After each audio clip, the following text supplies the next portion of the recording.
চরিত্রবান বানিয়ে নিজেদের আল্লাহ ও রাসূলের পথে ধাবিত করতে পারি।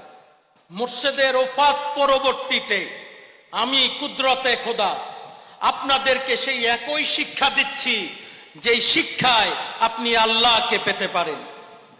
আমি সেই রাস্তা জানি যেই রাস্তায় আপনি যদি চলেন আপনি মালিকের সন্তুষ্টি অর্জন করতে পারেন।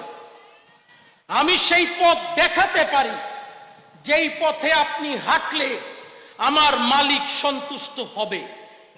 এখন প্রশ্ন হচ্ছে আপনি কি সেই পথে হাঁটবেন কিনা, আপনি কি সেই পথে চলতে চান কিনা? কারা কারা চলতে চান আমাকে দেখান।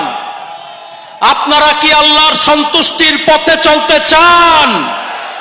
আপনারা কি রাসূলের সন্তুষ্টির পথে চলতে চান? আপনারা কি নিজেকে চরিত্রবান বানাতে চান?